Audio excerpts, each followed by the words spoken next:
मोक्षमार्गस्य नेतारं वेत्तारं कर्मभोवृतां ज्ञातारं विश्वतत्त्वानां वन्दे तद्गुणलब्धये। श्री तत्वार सूत्र जी ग्रंथ में तृतीय अध्याय में हम अधोलोक का वर्णन समझ रहे हैं। कल हमने समझा था अधोलोक में 7 पृथ्वियां, रत्न प्रभा, शर्करा प्रभा, वालुका प्रभा, पंख प्रभा, धूम प्रभा, तम प्रभा और महातम प्रभा, और 7 पृथ्वियों के बाद क्रम से 3 वातवल है और उसके बाद अनंत आकाश है।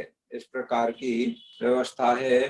फिर इन 7 पृथ्वियों की वहाँ कितने कितने बिल हैं ये बताया गया। पहली पृथ्वी में 30 लाख, दूसरी पृथ्वी में 25 लाख, तीसरी पृथ्वी में 15 लाख, चौथी पृथ्वी में 10 लाख, पांचवी पृथ्वी में 3 लाख, छठी में 5 कम 1 लाख और 7वीं में 5 नरक के बिल हैं।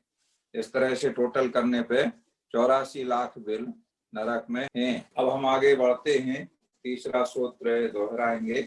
इसमें नारकी जीव क्या करते हैं, कैसा उनका वहाँ रहते हैं, तो क्या क्या उनको वहाँ पर दुख होते हैं और किस प्रकार की व्यवस्था है उनके साथ में वहाँ होती है, ये बात बताई जा रही है।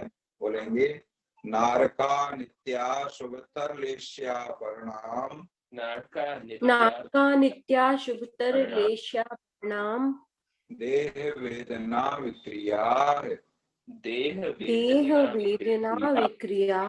नारकी जीवों के हमेशा अशुभतर क्या क्या होता है? अशुभतर लेश्या, परिणाम, देह, वेदना और विक्रिया, ये 5 चीजें अशुभतर होती हैं नारकी जीवों के। तो लेश्या होती हैं 6, कृष्ण, नील, कापोत, पीत, पद्म और शुक्ल।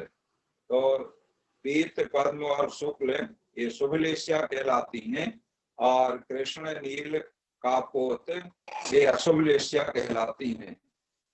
तो नारकी जीवों की यही अशुभ लेश्याएं होती हैं, कृष्ण लेश्या, नील लेश्या और कापोत लेश्या।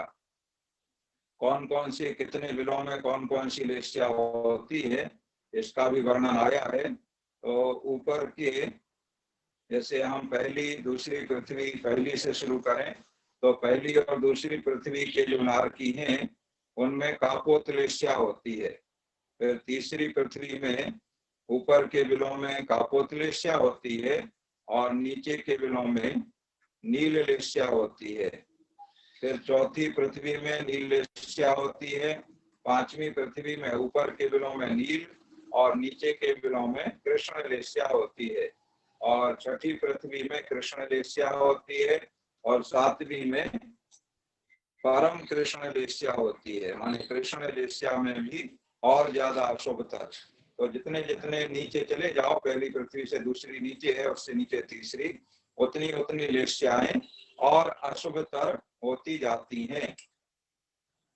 इसी प्रकार से अशुभतर परिणाम, उनके परिणामन, परिणामन क्या होता है? स्पर्श, रस, गंध, वर्ण, शब्द, नारकी जो स्पर्श करते हैं, जो रस का स्वाद अनुभव करते हैं, गंध का अनुभव करते हैं, वर्ण जो देखते हैं और शब्दों का जो परिणामन होता है, वह सब भी इनके निमित्त से अति दुख का कारण होता है।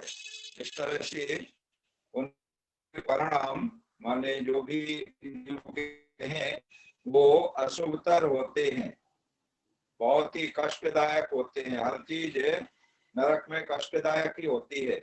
इसी तरह से उनका शरीर अशुभतर लेश्या, परिणाम देह, तो देह माने शरीर। नारकी जीवों का शरीर कैसा होता है? तो शरीर भी अत्यंत अशुभ होता है।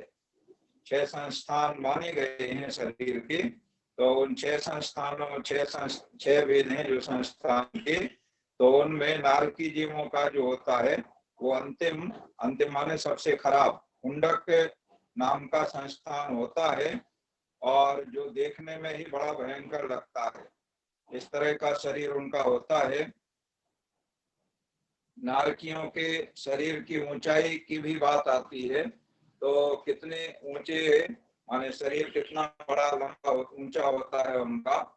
तो जैसे पहली पृथ्वी के अंतिम पटल में नारकियों के शरीर की ऊंचाई 7 धनुष, 3 हाथ और 6 अंगुल होती है।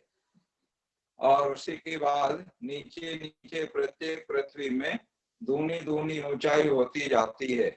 इस तरह 7वें नरक में 500 धनुष की ऊंचाई होती है। तो अगर याद करने के हिसाब से इसको हम देखें तो सरल तरीका कि 7वें नरक की नारकी के शरीर की ऊंचाई 500 धनुष, फिर उसके बाद 6वें नरक के नारकी के शरीर की ऊंचाई 250 धनुष, फिर 5वें नरक के नारकी के शरीर की ऊंचाई 125 धनुष। ऐसे 5वें से चौथा, तीसरा, दूसरा, पहला आधा आधा करते जाओ तो ये सरल तरीके से याद रहेगा। इसके बाद बिल कैसे होते हैं वहां, जो 84 लाख बिल हैं, तो पहली से चौथी पृथ्वी तक तो सभी बिल गर्म होते हैं। और पांचवी पृथ्वी में 3 लाख बिल हैं, तो उसमें ऊपर के 2 लाख बिल गर्म हैं और नीचे के 1 लाख बिल ठंडे हैं। उसके बाद 6वीं और 7वीं पृथ्वी के बिल सभी ठंडे हैं। मतलब ऊपर के पहले, दूसरे, तीसरे, चौथे नरक में और 5वें नरक के ऊपर के भाग में तो भयंकर गर्मी पड़ती है, और 5वें नरक के निचले भाग में और उसके बाद 6वें नरक में और 7वें नरक में भयंकर सर्दी पड़ती है। छेड़ाला में पढ़ते हैं ना, मेरु समान लोहे गल जाए, ऐसी शीत उष्णता थाए। तो ऊपर के जो दूसरा, तीसरा, चौथा और 5वें का हिस्सा, उतने में तो गर्मी है, इतनी गर्मी है कि सुमेरु पर्वत के बराबर लोहे का गोला ऐसा ऊपर से छोड़ा जाए तो नरक की जल का स्पर्श होने के पहले ही वो पूरा गल जाएगा। जैसे आग में गल जाता है लोहा, ऐसे पिघल जाता है पूरा। और उसके बाद 5वें नरक में नीचे के पार्ट में और 6वें और 7वें नरक में भयंकर सर्दी है। जैसे सर्दी में जो लोहा गर्मी में जैसे गलता पिघलता है, ऐसे सर्दी में गलता है। तो वहां पर सर्दी के कारण से पूरा गल जाएगा। इस तरह का वहां पर भयंकर गर्मी का दुख होता है। और होती है 5 का नित्य वेदना। तो वेदना सर्दी गर्मी की और भी हर प्रकार की वेदना ही वेदना है। और विक्रिया भी अशुभतर होती है, माने वो विक्रिया भी बुरी करते हैं। अगर कभी कोई नारकी अच्छी विक्रिया करना भी चाहे तो वो अपने शरीर से ही विक्रिया होती है, तो अपने शरीर को ही किसी भी रूप में वो बना लेते हैं। विक्रियक शरीर होता है तो विक्रिया से शरीर को छोटा बड़ा, लंबा चौड़ा, गोल मटोल, कैसा भी अस्त्र शस्त्र के आकार का वो बना लेते हैं। उनका हाथ ही तलवार बन जाएगा, ऐसी विक्रिया से बन जाता है। और दूसरे को मार देंगे तलवार, तो वो हाथ मतलब हाथ ही तलवार बन गया, अलग से तलवार नहीं पकड़ना है। इस तरह से विक्रिया होती है। सींग बन जाए सिर में, और वो सींग ऐसे जैसे गाय बैल किसी को सींग मारते हैं, ऐसे सींग मारेंगे तो सामने वाले का दूसरे का पेट फाड़ देंगे। ये सामने वाले को मार रहा है, जब तक पीछे कोई दूसरा नारकी आएगा वो इसको मार देगा। बस इस तरह से वो अशुभतर विक्रिया करते रहते हैं और एक दूसरे को मारने काटने में लगे रहते हैं, एक दूसरे को दुख देते रहते हैं। इस प्रकार से ये सभी चीजें नरकों में अशुभतर होती हैं और दुखदायी होती हैं।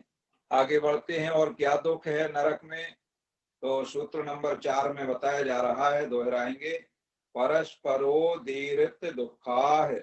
परस्परो दीरित दुखा। परस्पर, परस्पर माने आपस में, वो नारकी जीव आपस में दीरित दुखा माने एक दूसरे को दुख देते हैं। किसी को सहयोग करे, आराम की कोई काम करे कि इसको हमारे निमित्त से कोई आराम मिल जाए, सुख मिल जाए, भला हो जाए, ऐसा बिल्कुल भी नहीं होता है। सारे नारकी जीव अवधि ज्ञानी होते हैं, मिथ्या दृष्टि है तो खोटा कुअवधि ज्ञान होता है। और पहले नरक में सम्यक दृष्टि भी उत्पन्न होते हैं और दूसरे आदि नरकों में सम्यक दर्शन किसी किसी को प्राप्त भी हो जाता है। तो ऐसे सम्यक दृष्टि है तो उसके लिए अवधि ज्ञान रहेगा, सम्यक रहेगा, लेकिन सभी नारकी होते अवधि ज्ञानी है। तो अवधि ज्ञान से वो जान जाते हैं दूसरा जो भी सामने नारकी आया तो उसके बारे में अपने अवधि ज्ञान से वो जोड़ लेते हैं और उससे उनको उनके संबंधी देखो अच्छी चीजें याद नहीं आती हैं। अवधि ज्ञान के द्वारा जान तो रहे हैं, लेकिन जैसे यहाँ भी होता है ना, कोई ने हमारा कुछ बिगाड़ा है, गाली दी है, मारा है, कुछ नुकसान किया है, तो वो जिंदगी भर लोगों को याद रहता है। और जो भला किया है, अच्छा किया है, उपकार किया है, वो लोगों को याद नहीं रहता है। ऐसा तो यहाँ तो किसी किसी को रहता भी है, किसी को नहीं रहता है। लेकिन नरक में सबको बुरे काम ही याद रहते हैं। वही अवधि ज्ञान से भी अपना अवधि ज्ञान जोड़ेंगे और अवधि ज्ञान से जानेंगे तो बुराइयों को ही जानेंगे, अच्छाइयों को नहीं जानेंगे। और इस तरह से सामने वाले को अपने दुख का कारण जानते हैं अवधि ज्ञान और उससे दुख होते हैं। और फिर उनको ऐसा जानने पर पास में कोई आता है तो क्रोधित जाते हैं और विक्रिया से अस्त्र शस्त्र रूप बनाए और आपस में मारकाट करने लगते हैं। इस तरह से एक दूसरे के शरीर के टुकड़े टुकड़े कर देते हैं। तिल तिल करे देह के खंड, असुर बढ़ावे दुष्ट प्रचंड। इतना अच्छा वर्णन छैराला में किया है। लेकिन शरीर के टुकड़े टुकड़े कर देते हैं, फिर भी किसी का मरण नहीं होता है, क्योंकि तत्वार सूत्र जी में आपने अभी दूसरे अध्याय के अंतिम सूत्र में जान लिया है कि औपादिक चर्मोत्तम देहा संख्य वर्षायशो न पवर्त्यायुषा। औपादिक माने उपपाद जन्म वाले देव और नारकी, इनके अपमृत्यु यानी अकाल मरण नहीं होता है। तो आयु पूर्ण करते हैं, टुकड़े टुकड़े भी शरीर हो जाता है। जैसे हमारे यहाँ पारा एक धातु होती है तो उसके टुकड़े टुकड़े कर दो, उसके बाद वो आपस में जब पास पास आते हैं करके एक हो जाते हैं। ऐसे ही नारकियों का शरीर होता है। तो वह टुकड़े टुकड़े होने के बाद फिर से मिल करके फिर उसी तरह पूर्ण हो जाता है। तो काटने में, बिछोड़ने में, टुकड़े टुकड़े होने में, सर्दी में, गर्मी में, इन सब चीजों में उस शरीर को कष्ट होता है, शरीर के माध्यम से आत्मा को कष्ट होता है। तो ऐसे कष्ट वो सहन करते रहते हैं, आपस में एक दूसरे को दुख देते रहते हैं। और क्या दुख होते हैं तो ये सूत्र नंबर 5 में बता रहे हैं, दोहराएंगे। संक्लिष्टासुरो संक्लिष्ट असुरो दीरित दुखाश्च दीरित दुःखाश्च प्राक चतुर्थ्या। प्राक चतुर्थ्या। प्राक चतुर्थ्या माने चौथे नरक से पहले। चौथे नरक से पहले क्या करते हैं? संक्लिष्टा सुरो, संक्लिष्ट परिणाम वाले असुर। असुर कुमार ये भवनवासी देव होते हैं। अभी ऊपर पहले सूत्र की व्याख्या में हमने आपको बताया था कि असुर कुमार ये भवनवासी देवों के और व्यंतर देवों के राक्षस, ये पहली पृथ्वी रत्न प्रभा के दूसरे भाग में, पंख भाग में रहते हैं, इनके भवन बने हैं। तो वहां पर जो ये असुर कुमार जाति के देव रहते हैं, वहां से वो तीसरी पृथ्वी तक जाते हैं। माने पहली पृथ्वी रत्न प्रभा में जाते हैं, दूसरी शर्करा प्रभा में जाते हैं और तीसरी बालुका प्रभा में जाते हैं। और वहां के नारकियों को क्या कहते हैं? दीर्घ दुखाश्च, दुख देते हैं। कैसे दुख देते हैं? उन्हें आपस में उनके वैर याद दिला करके लड़ा देते हैं। जिस तरह से यहाँ नारद का जो काम होता है, किसी को दूसरों को लड़ाई झगड़ा करा दें और उनको लड़ते हुए देख करके खुश होते हैं नारद, तो इस प्रकार का काम ये करते हैं। ऐसे असुर कुमार जाति के अम्बरीश जाति के देव होते हैं ये भवनवासी देव। तो वो जाते हैं वहां तीसरे नरक तक, तीसरी पृथ्वी तक, और आपस में उनके पूर्व भाव के बैर याद दिला करके। देखो पहले ही नारकी अपने अवधि ज्ञान से आपस में बैर एक दूसरे का स्मरण करते हैं और आपस में लड़ते मरते हैं। और उसके बाद देखो अपने से ही कोई के मन में बैर का भाव है और ऊपर से कोई कह दे कि अरे यही है तुम्हारा शत्रु, इसी ने तुम्हारा नुकसान किया था वहां, यही तुम्हारा पड़ोसी है, हमेशा तुमसे लड़ता रहता था, ऐसे याद दिला दे कोई तो और ज्यादा उनका बैर भड़क उठता है, क्रोध भड़क उठता है, और ज्यादा चिल्लाते हैं, उनको मारते हैं, दौड़ाते हैं, खुद दौड़ते हैं, गिरते हैं, पड़ते हैं, हर प्रकार से दुखी होते हैं। और इनको इस तरह दुखी देख देख करके वो संक्लेश परिणाम वाले होते हैं असुर कुमार, तो वो खुश होते हैं। इस तरह से नारकियों के दुखों का वर्णन यहाँ तक पूरा हो गया। और भी बहुत बहुत दुख हैं, उनका संपूर्ण वर्णन करना संभव नहीं है, अशक्य काम है।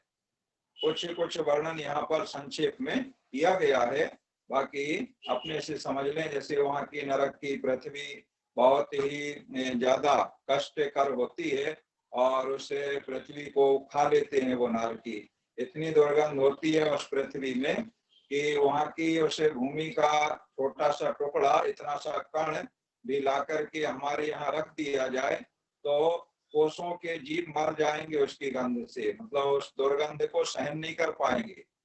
जब कोई भी इंद्रिय का विषय, जैसे आंखों के सामने रोशनी, बहुत तेज रोशनी आए तो आंखें उसको सहन नहीं कर पाती हैं। इसी तरह से कानों के सामने बहुत तेज ध्वनि आए, एक निश्चित ध्वनि तक तो सुनाई कान सुन सकते हैं, और ज्यादा उससे बहुत ज्यादा बढ़ जाए तो कानों के पर्दे फट जाते हैं, सुनाई देना बंद हो जाता है। इसी तरह से नासिका में एक निश्चित गंध तक सूंघने की सामर्थ्य है, और उससे ज्यादा बहुत तीखी गंध हो जाए तो फिर वो नासिका की जो सुगंध की शक्ति है वो समाप्त हो जाती है, और वह विकृति का कारण बनती है, बीमारी का कारण बन जाती है। और ज्यादा बहुत ज्यादा बढ़ जाए तो फिर मृत्यु भी हो सकती है। जब अति हो जाती है, कोई भी कष्ट सहन नहीं होता है तो फिर उसका प्राणांत भी हो जाता है। इस तरह से तो वो नरक की भूमि ला करके यहाँ इतना सा टुकड़ा रखा जाए तो उसकी दुर्गंध इतनी ज्यादा होगी कि कोई भी कोसों तक एक भी जीव जिंदा नहीं बचेगा, सारे मनुष्य, पशु, पक्षी आदि सबका मरण हो जाएगा। तो ऐसे हर प्रकार के वहां दुख ही दुख हैं। अब ऐसे दुख जब वो भोगते हैं और अकाल मरण होता नहीं है तो कितने समय तक वहां ऐसे दुख भोगना पड़ते हैं, ऐसा मन में जिज्ञासा उस भव्य श्रावक द्वैपायक को उत्पन्न हुई। तो उसने गुरुदेव से निवेदन किया कि इन नारकियों की आयु कितनी होती है, फिर कितने समय रहते हैं वहां पर ये नारकी नरक में। तो अगले 6वें सूत्र में नरक की आयु बता रहे हैं, वो नारकी जीव किस नरक में कितनी आयु तक रहते हैं। सूत्र दोहराएंगे। तेष्वेक त्रिसप्तदश तेष्वेक सप्तदश सप्तदश द्वादशति द्वाविंशति द्वाविंशति त्रयस्त्रिंशत् त्रयस्त्रिंशत् सागरोपमा सागरोपमा सत्त्वानां परा स्थिति। सत्त्वानां तत्त्वानां परिस्थितिः। नारकी जीवों की परा स्थिति, परा माने होता है उत्कृष्ट आयु। अभी ये परा शब्द यहाँ आया है, आगे अपरा शब्द आएगा तो इसका उल्टा हो जाएगा। अपरा का मतलब हो जाएगा जघन्य स्थिति, जघन्य माने कम से कम, और परा का मतलब उत्कृष्ट माने अधिक से अधिक।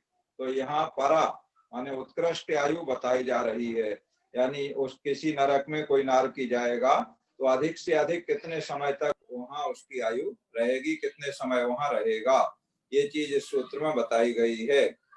तो परा स्थिति है ये स्वेक माने उन नरकों में क्रम से बता रहे हैं, जैसे जो पहले सूत्र में जो नाम दिए हैं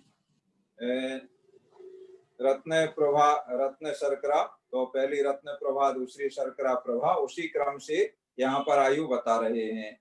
तो पहले पृथ्वी में एक आगे दिया है सागरोपमा, सत्वानाम, सत्वानाम माने जीवों की, और सागरोपमा माने सागर पर्यंत, सागरोपम। तो पहले पृथ्वी में एक सागर, उसके बाद त्रि माने 3 सागर दूसरी पृथ्वी में, यानी रत्न प्रभा में एक सागर पहले नरक में, दूसरी पृथ्वी शर्करा प्रभा में 3 सागर।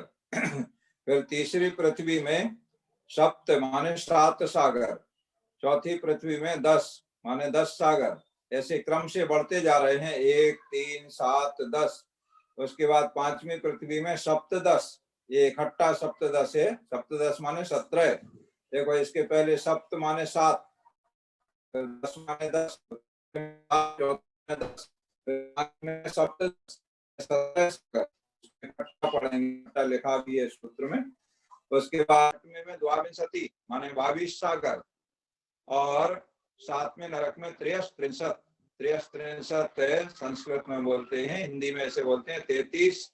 और सागरोपमा माने सागर, तो सागरोपमा सबके साथ लगा लेना है। तो 7वें पृथ्वी में 33 सागर, सत्वानाम परा स्थिति, सत्वानाम माने उन जीवों की, नारकियों की, परा स्थिति माने उत्कृष्ट स्थिति, स्थिति माने आयु होती है। अर्थात इतने समय तक वहां ये नारकी रहते हैं। तो सागरों में आयु होती है, और सागर का वर्णन बहुत विस्तार से होता है। हम उसको सागर और पल्ले, इसके बारे में आपको अलग से विस्तार से बता देंगे, अभी समय हो रहा है। तो हम पृथक से आपको पल्ले और पल्ले से बड़ा होता है सागर, तो ये हम आपको बताएंगे। इस तरह से यहाँ अधोलोक का वर्णन पूरा हो गया 6 सूत्रों में, और आगे अब मध्यलोक का वर्णन आएगा 7वें सूत्र से। मध्यलोक को त्रियक लोक भी कहते हैं, और इसमें द्वीप, समुद्र और किस प्रकार मनुष्य और त्रियंचों के रहने की व्यवस्था है, भोग भूमि है, कर्म भूमि है, ये सारा वर्णन अब आगे चलेगा। अभी आज की क्लास यही पूर्ण करते हैं। आप कल का पाठ सुना दें और अपने कोई प्रश्न जिज्ञासाएं हैं उनका समाधान कर दें।